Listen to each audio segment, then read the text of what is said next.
Welcome back. आज हम लोग बात करेंगे हमारी इंट्रोडक्टरी मैक्रो इकोनॉमिक्स बुक के लास्ट चैप्टर के ऊपर। जी हाँ, हम लोग ने स्टार्टिंग के जो हमारे 11 चैप्टर्स थे, जो पूरी बुक में हमारे 12 चैप्टर्स हैं, उन 12 चैप्टर्स में से हमने 11 चैप्टर फिनिश कर लिए हैं। आज हमारा लास्ट चैप्टर स्टार्ट हो रहा है, जो कि है हमारा बैलेंस ऑफ पेमेंट। छोटा सा चैप्टर है, ज्यादा बड़ा चैप्टर नहीं है, तो हार्डली 2 या 3 वीडियोस में मोस्ट प्रोबेबली खत्म हो जाएगा। और ऐसा कुछ ज्यादा डिफिकल्ट टॉपिक भी इसमें नहीं है।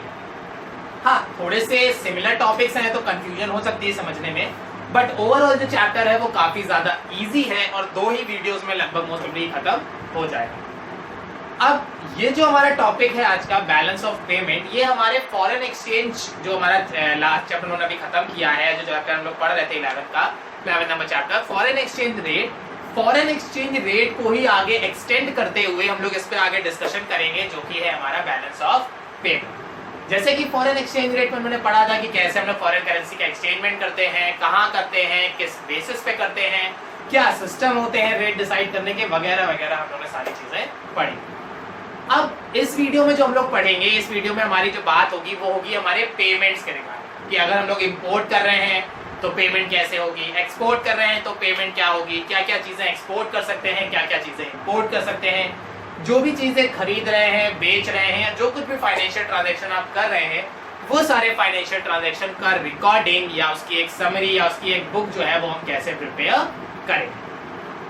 तो चलिए स्टार्ट करते हैं अपनी आज की क्लास हमारे पहले कॉन्सेप्ट के ऊपर, what is the balance of payment. तो सबसे पहली चीज यहाँ पे क्या है, व्हाट इज बीओपी।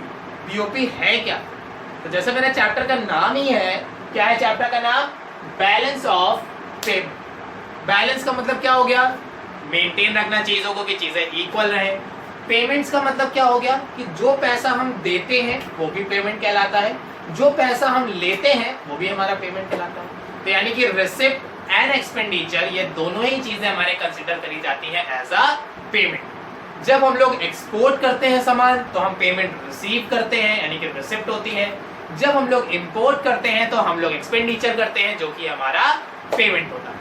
तो पेमेंट हमारे दोनों ही बेसिस में हो सकते हैं, हमारे एक्सपोर्ट में भी, इंपोर्ट में भी, परचेज में भी, सेल में भी, बाइंग एंड में, सेलिंग। तो जो मेरा पेमेंट है, जो हमारे एक्सपोर्ट एंड इंपोर्ट है या बाइंग एंड सेलिंग एक्टिविटीज है, इनको बैलेंस रखे कैसे या कैसे बैलेंस रखा जाता है, ये चीजें हमारी आती हैं बैलेंस ऑफ पेमेंट। तो बेसिकली बैलेंस ऑफ पेमेंट हमारे क्या है, हमारे एक्सपोर्ट एंड इंपोर्ट को बैलेंस रखना, या हमारे जो भी खर्चे और इनकम है उनको बैलेंस रखना जो होता है वो हमारा कहलाता है बैलेंस ऑफ पेमेंट। अब इसकी डेफिनेशन क्या कहती है, इट इज अ स्टेटमेंट। ये मेरा क्या है, स्टेटमेंट है, किस चीज का, स्टेटमेंट ऑफ अकाउंट्स। यानी कि ये जो मेरा है, it is a statement of accounts, जहां पे हम लोग क्या करते हैं, showing all the monetary transaction. यानी कि हम लोग यहाँ पे क्या करते हैं, मेरे जितने भी मॉनेटरी ट्रांजैक्शन है, क्या शो करते हैं यहाँ पे, मॉनेटरी ट्रांजैक्शंस। ये मेरा क्या है, स्टेटमेंट ऑफ अकाउंट्स। तो BOP, it is a statement of account which shows all the monetary transaction of a country with the rest of the world. यानी कोई भी एक कंट्री जो बाकी कंट्रीज के साथ फाइनेंशियल ट्रांजैक्शन करती है, या कोई भी एक कंट्रीज बाकी कंट्रीज के साथ जो लेन देन करती है, खरीदना बेचना करती है इन टर्म्स ऑफ मनी, उन सारी चीजों को एक जगह नोट डाउन करना, उनका अकाउंट्स बनाना, उनकी समरी तैयार करना मेरी कहलाती है बैलेंस ऑफ पेमेंट। तो सिंपल डेफिनेशन है बैलेंस ऑफ पेमेंट की, it is a statement of account which shows all the monetary transaction take place between the domestic country with the rest of the world। कि हमारी जो domestic country है वो हमारे बाकी countries के साथ जो मॉनेटरी ट्रांजैक्शन परफॉर्म कर रही है during a period of time. सबसे मोस्ट इंपॉर्टेंट चीज कि एक पर्टिकुलर दिए हुए समय पे वो जो भी मॉनेटरी ट्रांजैक्शन कर रही है, उन सारे मॉनेटरी ट्रांजैक्शंस को एक जगह नोट करना, उनका एक अकाउंट्स बनाना, उनकी एक समरी तैयार करना मेरा कहलाता है बैलेंस ऑफ पेमेंट। अब कौन कौन से खर्चे इसमें आएंगे, मतलब लोग अगर बात करें कि भैया चलो मान लिया हमने, सर आपने बोला कि ऑल द मॉनेटरी ट्रांजैक्शन, तो और क्या हम सारे लिखने बैठ जाएंगे क्या, जो भी एक्सपोर्ट करते हैं, जो भी इंपोर्ट करते हैं, सब लिख देंगे? तो इतना तो याद रहने नहीं वाला है। तो हमने क्या किया, हमने अपने बीओपी के कुछ कंपोनेंट्स बना लिए। इसको आप कंपोनेंट्स कह सकते हैं, एलिमेंट कह सकते हैं, या स्ट्रक्चर भी कह सकते हैं। तो elements of BOP, components of BOP, या फिर स्ट्रक्चर ऑफ बीओपी भी इन्हें कहा जाता है। तो हमने क्या किया, हमने अपने बीओपी ट्रांजैक्शंस को 4 कैटेगरी में डिवाइड, हमारा जो बैलेंस ऑफ पेमेंट था उसको हमने 4 कैटेगरी में डिवाइड किया। सबसे पहले है trading of visible item. Trading का मतलब buying and selling, visible items का मतलब वो आइटम्स जिनको आप छू सकते हो, देख सकते हो, आप उनको देख के बता सकते हो, छू के बता सकते हो, फील कर सकते हो, सारी चीजें अगर आप कर सकते हो तो वो मेरे आते हैं विजिबल आइटम्स। विजिबल मतलब जिनको आंखों से देखा जा सकता है। तो ट्रेडिंग ऑफ विजिबल आइटम यानी कि export and import of goods. जब भी आप export and import of goods करते हैं, गुड्स का एक्सपोर्ट करते हैं या गुड्स को इंपोर्ट करते हैं, अगर ऐसा आप कुछ करते हैं तो वो मेरा आता है इसमें ट्रेडिंग ऑफ विजिबल आइटम्स। दूसरा मेरा आता है trading of invisible item. Invisible items का मतलब हो गया जिनको हम देख नहीं सकते, जिनको हम छू नहीं सकते हैं, जिनको सिर्फ हम फील कर सकते हैं कि हाँ ये चीजें हमको रिसीव हुई हैं। जैसे किसी टीचर ने आपको पढ़ा दिया तो उसकी टीचिंग आपने रिसीव करी, किसी लॉयर से आपने कंसल्ट किया अपने कोई केस से रिलेटेड तो उसने आपको सर्विस दी, किसी डॉक्टर से आपने मेडिसिन रिकमेंड करा ली है, ठीक है, प्रिस्क्राइब करा ली तो वो आपकी सर्विसेज हो गई, ठीक है। तो किसी बैंकिंग से आपने बैंक अकाउंट खुलवाया, किसी इंश्योरेंस कंपनी से आपने इंश्योरेंस ले लिया। तो अगर आप किसी भी तरह की सर्विसेज अवेल कर रहे हो या किसी भी तरह की सर्विस रेंडर कर रहे हो, अवेल मतलब लेना और रेंडर मतलब देना, तो आप किसी भी तरह की सर्विसेज जो ले रहे हो या सर्विसेज दे रहे हो वो मेरी आती है trading of invisible. Trading of visible items में मेरा क्या आता है, गुड्स आते हैं। ट्रेडिंग ऑफ इनविजिबल आइटम में मेरी सर्विसेज आती है। और फिर आता है यूनिलैटरल ट्रांसफर। यूनि का मतलब होता है सिंगल और लैटरल का मतलब होता है साइडेड। तो जब हम लोग कोई सिंगल साइड ट्रांसफर करते हैं, मतलब जब वन साइडेड कोई ट्रांसफर होता है, एक तरफ से हो रहा है, जैसे डोनेशन जा रहा है, चैरिटी जा रही है, हेल्प कर रहे हैं, मनी ऑर्डर्स भेज रहे हैं, तो वन साइडेड पेमेंट है ना कि डोनेशन गया, चैरिटी गई, मनी ऑर्डर गया, बदले में तो कुछ नहीं मिला हमें। या सेम चीज उधर से हो, मनी ऑर्डर आया, डोनेशन आया, चैरिटी आई, हेल्प आई। तो अगर आप कोई यूनिलैटरल ट्रांसफर कर रहे हो, कोई सिंगल हैंडली ट्रांसफर कर रहे हो जिसमें बदले में रिटर्न में कुछ नहीं मिल रहा है आपको, वो मेरे कहलाते हैं यूनिलैटरल ट्रांसफर। यानी कि जो भी ट्रांजैक्शन हमारे वन साइडेड होते हैं, एक तरफ से जो किए जाते हैं, वो मेरे कहलाते हैं यूनिलैटरल ट्रांसफर। ठीक, नेक्स्ट मेरा आता है कैपिटल ट्रांसफर। कैपिटल ट्रांसफर का मतलब हो गया जब कोई हम एसेट्स परचेज करते हैं यानी कि इंपोर्ट करते हैं, या जब हम कोई एसेट्स एक्सपोर्ट करते हैं यानी बाहर भेजते हैं। तो ये जो एसेट्स का एक्सपोर्ट एंड इंपोर्ट होता है, एसेट्स का जो लेन देन होता है, वो मेरा कहलाता है कैपिटल ट्रांसफर। तो यानी कि हमारे 4 कंपोनेंट होते हैं बीओपी के, trading of visible items, trading of invisible items, unilateral transfers and last मेरा कैपिटल ट्रांसफर। अब जो मेरे ये तीनों ट्रांजैक्शंस हैं, ये मेरे जो तीनों ट्रांजैक्शंस यहाँ पे हमने नोट किए हुए हैं, trading of visible items, trading of invisible items and unilateral transfer, ये सब मेरे आते हैं एक हेड के अंदर में जिसको हम लोग बोलते हैं करेंट ट्रांसफर, या इसको करेंट अकाउंट भी कहा जाता है। यानी कि आपके trading of visible items, trading of invisible items and unilateral payment, ये तीनों मेरे आते हैं करेंट ट्रांसफर के अंदर। और कैपिटल ट्रांसफर तो अपने आप पे ही कैपिटल अकाउंट का है, वो कैपिटल से रिलेटेड है, तो वो एक अलग हो गया। तो बेसिकली हमारे जो कंपोनेंट्स होते हैं वो 2 तरह के होते हैं। हमारे बीओपी के 2 कंपोनेंट होते हैं, current account and capital account. Current account में कंसीडर करते हैं trading of visible items, trading of invisible items, one sided payment. 4 में से 3 चीजें जाती हैं करेंट अकाउंट में और 1 चीज जाती है मेरे कैपिटल अकाउंट। जैसे कि आप लोगों ने भी पार्टनरशिप पढ़ी है, पार्टनरशिप में आपने अकाउंट्स बनाए होंगे, तो हमारे 2 तरह के अकाउंट बनते थे, current account and capital account.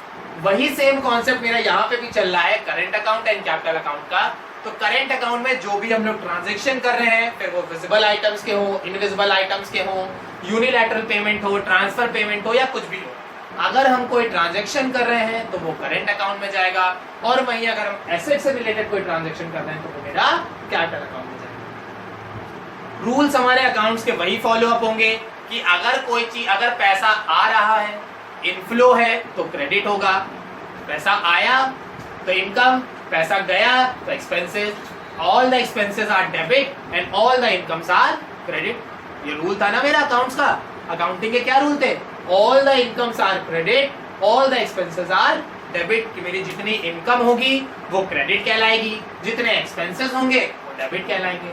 तो उसी तरह हमारे यहाँ पे भी करेंट अकाउंट और कैपिटल अकाउंट में भी करेंट अकाउंट में जितनी इनकम होगी, इनकम का मतलब वहां से कोई पैसा आ गया, ठीक है, वहां से कोई सर्विसेज आ गई, वहां से कोई गुड्स हमने, मतलब यहाँ से हमने सॉरी वहां से कोई पैसा आ गया, जैसे डोनेशन वगैरह आ गया, हमने यहाँ से एक्सपोर्ट किया तो पैसा आ गया, हमने यहाँ से सर्विसेज भेजी तो पैसा आ गया, हमने गुड्स भेजे तो पैसा आ गया। तो अगर किसी भी फॉर्म में आपको जो मनी है वो रिसीव हो रही है, पैसा आपके पास आ रहा है, तो इनकम हो रही है। और अगर आपको इनकम हो रही है तो वो मेरा जाएगा बीओपी के करेंट अकाउंट के क्रेडिट साइड। ध्यान रखिएगा, ध्यान से सुनिएगा।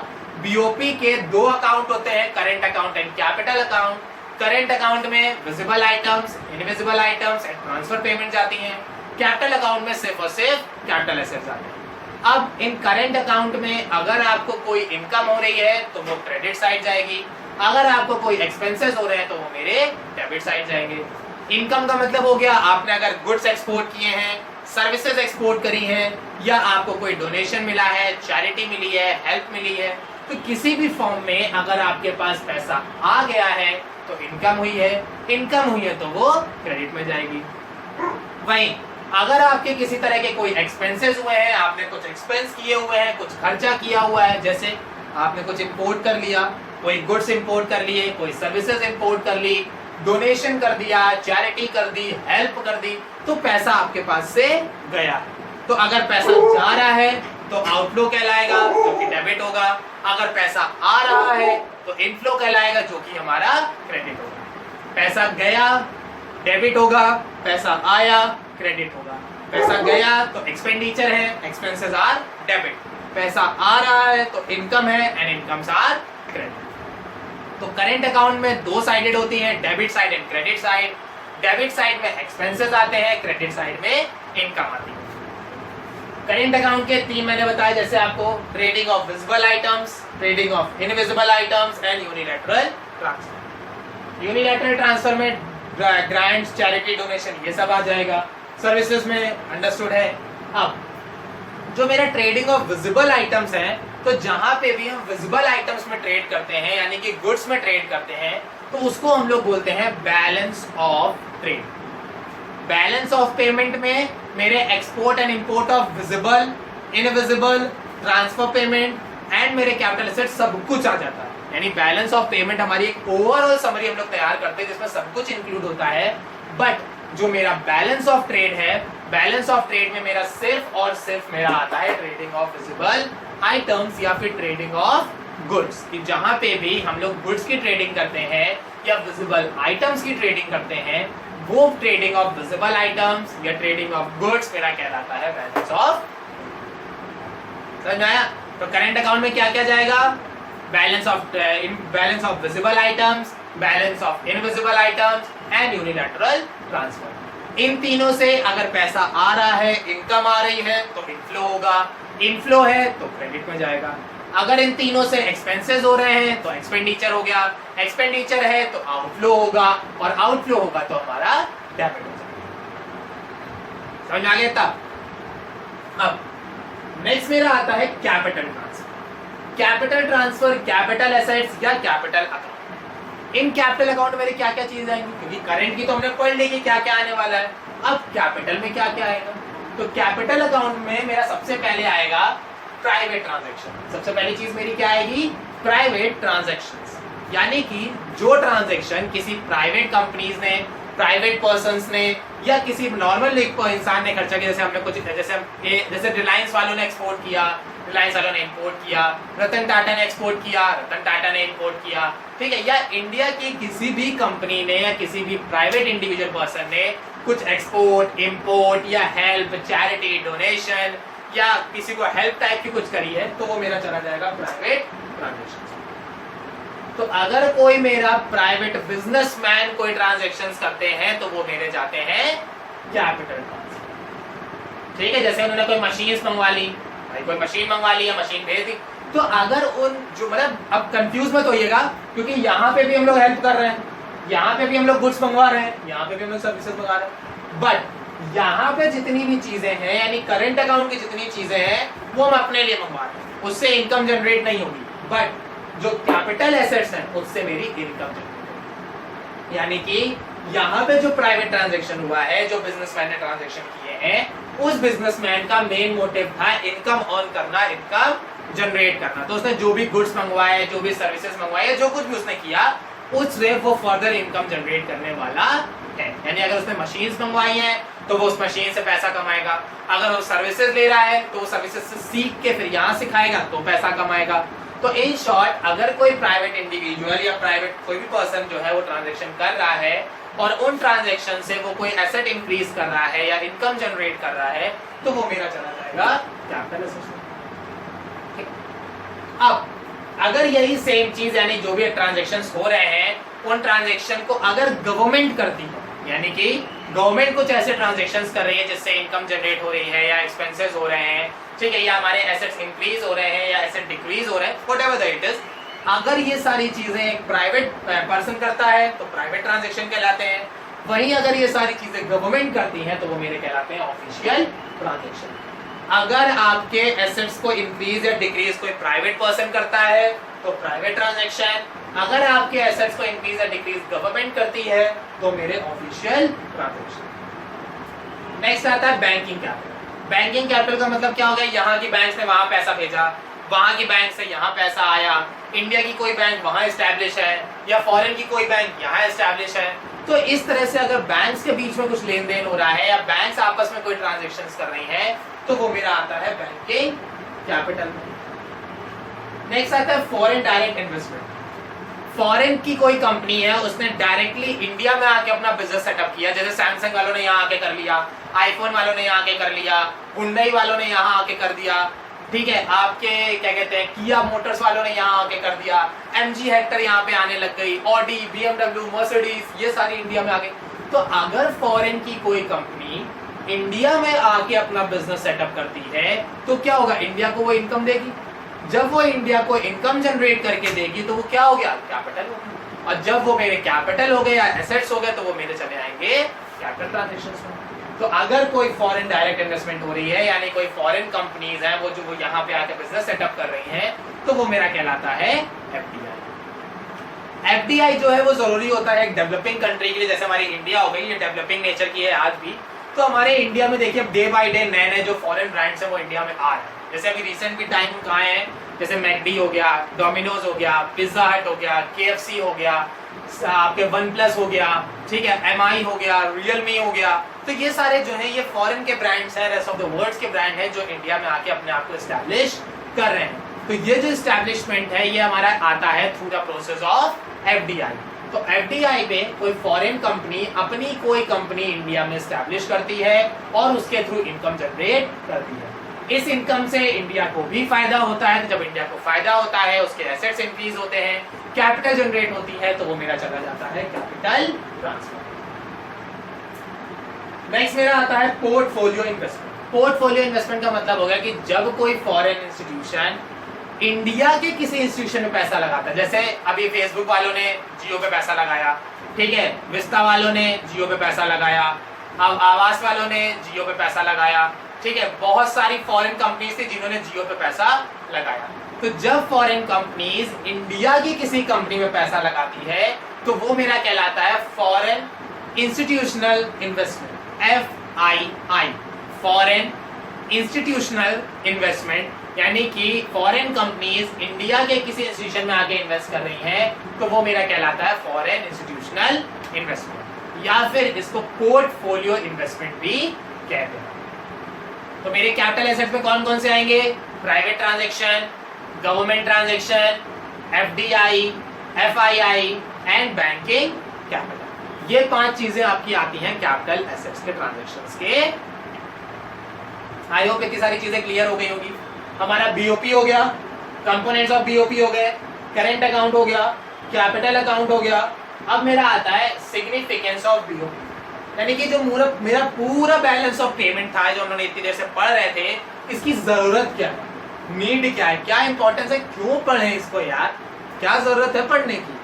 तो बैलेंस ऑफ पेमेंट पढ़ने की जो सबसे जरूरी चीज है वो क्या है, financial status of the domestic economy. BOP से हमें अपनी कंट्री की फाइनेंशियल स्टेटस पता चल जाती है कि हमारे पास कंट्री में कितना पैसा अवेलेबल है, हम कितने डेवलप्ड हैं, कितने डेवलपिंग में हैं, कितने अंडर डेवलप्ड, हम कितना एक्सपोर्ट करते हैं, कितना इंपोर्ट करते हैं, क्या ट्रांजैक्शंस करते हैं, क्या नहीं करते हैं, कितना विजिबल आइटम मंगवाते हैं, कितना इनविजिबल, कितने यूनिलैटरल, कितने कैपिटल एसेट, यानी कि हमारी कंट्री की ओवरऑल डिटेल समरी या ओवरऑल फाइनेंशियल एसेट्स पहचान, फाइनेंशियल स्टेटमेंट रिकॉग्नाइज करने के लिए हमें बैलेंस ऑफ पेमेंट की जरूरत पड़ती है। तो बैलेंस ऑफ पेमेंट का पहला एडवांटेज है to identify the financial statement of a domestic country. दूसरा आता है एनएफआईए। एनएफआईए का मतलब net factor income from abroad. Net factor income from abroad का मतलब यहाँ पे क्या हो गया कि हमें फॉरेन से कितना पैसा आ रहा है या हम फॉरेन को कितना पैसा भेज रहे हैं,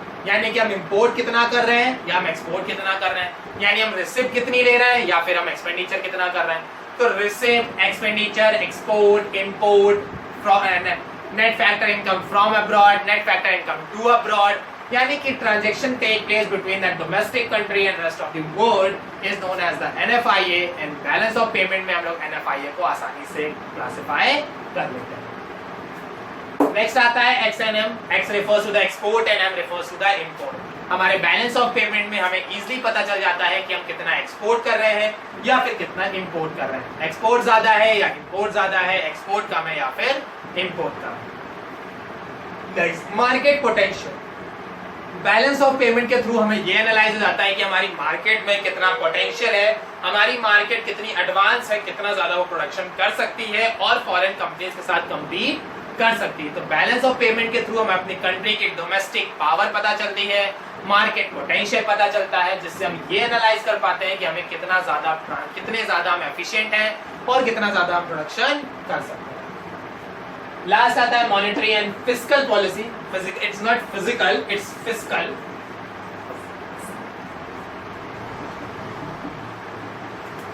monetary and fiscal policy. Monetary policy यानी कि मनी टर्म से रिलेटेड। तो बैलेंस ऑफ पेमेंट में हम लोग जो लेन देन करते हैं, हमारे जो एक्सपोर्ट एंड इंपोर्ट के थ्रू लेन देन होता है या जो फॉरेन करेंसी में जो लेन देन होता है वो, एज वेल एज हमारे इनकम एंड एक्सपेंडिचर, ये भी पॉलिसीज हमारे बैलेंस ऑफ पेमेंट में प्लान करी जाती है।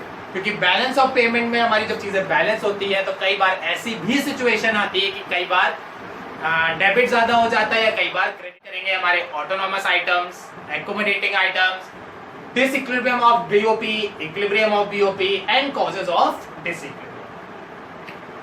तो सबसे पहले हम लोग बात कर लेते हैं autonomous items and accommodating items. हमारे दो तरह के आइटम्स होते हैं, autonomous items and accommodating items. बहुत सारी आप लोग ने वीडियोस देखी होंगी, बहुत सारी बुक्स आप लोग ने पढ़ी होंगी, बहुत सारे कॉन्सेप्ट आपने सुने होंगे जहां पे बहुत डिफिकल्ट तरह से इसको एक्सप्लेन किया जाता है। आज मैं आपको इसको ऐसा तरीके से एक्सप्लेन करूंगा कि बस आपको ये चुटकी में समझ में आ जाएगा कि अच्छा ये इतना इजी था, सच में आया ही नहीं कभी आज तक। तो बस बहुत ध्यान से देखिएगा इसको और बस 2 मिनट लगेगा और आपको autonomous items and accommodate item पूरी तरह से क्लियर हो जाएंगे। सबसे पहले आते हैं ऑटोनॉमस आइटम्स।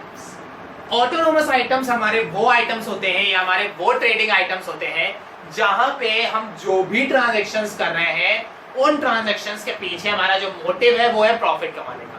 तो किसी भी ट्रांजैक्शंस के पीछे अगर आपका मोटिव है पैसा कमाने का, अगर आप पैसा कमाना चाहते हैं, प्रॉफिट कमाना चाहते हैं, तो वो आइटम्स मेरे कहलाते हैं ऑटोनॉमस आइटम्स। वही अगर आप जो ट्रांजैक्शंस कर रहे हैं, जो आइटम्स आप परफॉर्म कर रहे हैं, जो आइटम्स आप कर रहे हैं, अगर वो फ्री फ्रॉम प्रॉफिट है, मतलब उसमें आपका प्रॉफिट की चिंता नहीं, आपका ठीक है यार मजे के लिए कर रहे हैं, आ गया तो ठीक है, नहीं आया तो ठीक है, प्रॉफिट हो रहा है तो ठीक है, प्रॉफिट नहीं हो रहा है तो भी ठीक है। तो अगर आप प्रॉफिट के लिए काम कर रहे हैं तो ऑटोनॉमस आइटम्स होंगे, अगर आप प्रॉफिट के अलावा बाकी चीजों के लिए काम कर रहे हैं तो एकोमोडेटिव होगा। यानी कि अगर आप अपने बैलेंस ऑफ पेमेंट में जो भी इंपोर्ट एंड एक्सपोर्ट कर रहे हैं, उस इंपोर्ट एंड एक्सपोर्ट में अगर आप प्रॉफिट ढूंढ रहे हैं तो ऑटोनॉमस आइटम्स, और अगर आप उस इंपोर्ट एंड एक्सपोर्ट को बैलेंस कर रहे हैं, आप प्रॉफिट नहीं देख रहे हो, तो आपका accommodating items.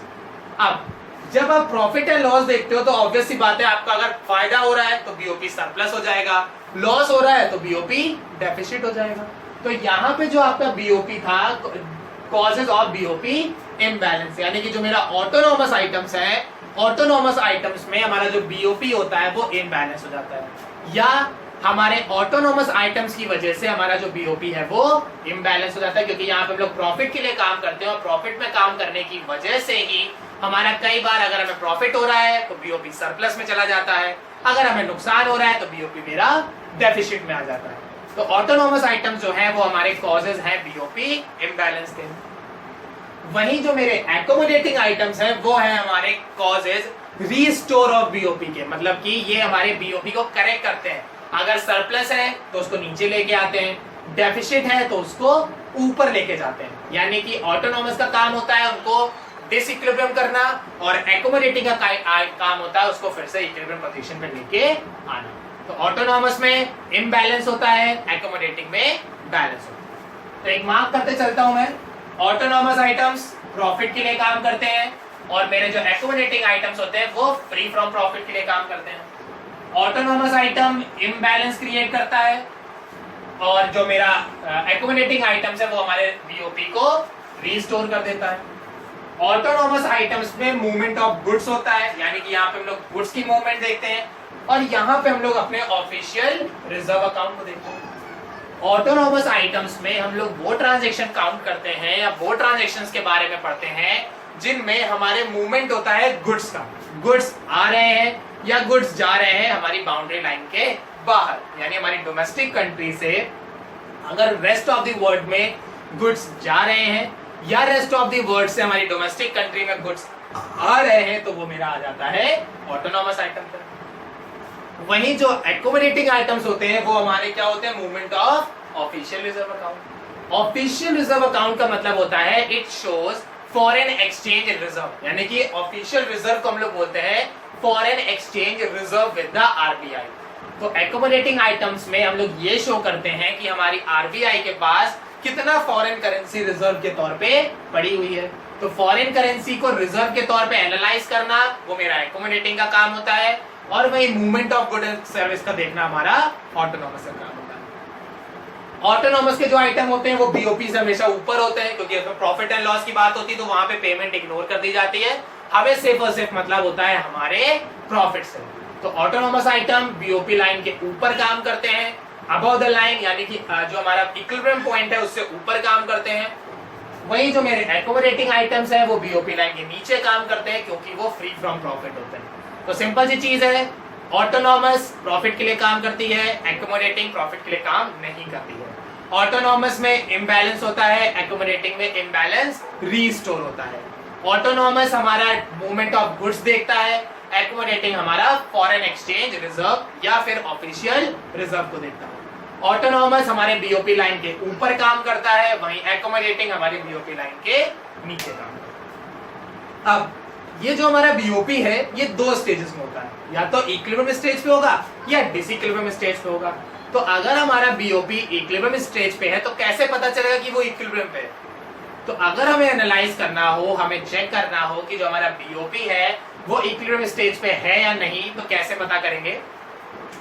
BOP equilibrium is struck when current account plus capital account plus error is equal to 0। Error का मतलब हो गया कुछ गलतियां अगर हो गई, कुछ ओमिशंस, अगर कुछ भूल गए थे, कुछ छूट गया था, वो अगर नोट कर रहे हो तो वो चीज है। तो अगर आपके करंट अकाउंट, कैपिटल अकाउंट और गलतियां जो आपने करी हैं उन सबको जोड़ने पे अगर आंसर आपका 0 आ रहा है तो आप है बीओपी इक्विलिब्रियम पे, यानी कि current account plus capital account plus error and omission account is equal to 0, then we have struck to the point of the BOP equilibrium। कि अगर हमारे तीनों का जो एडिशन है वो 0 आता है तो हम BOP equilibrium पे हैं, और अगर हमारे इन तीनों का जो आंसर है वो 0 नहीं आता है तो हम BOP डिसइक्विलिब्रियम पे हैं। अगर इन तीनों का आंसर इक्वल आता है तो BOP इक्विलिब्रियम कहलाएगा, अगर इन तीनों का आंसर इक्वल नहीं आता है तो वो BOP डिसइक्विलिब्रियम कहलाएगा।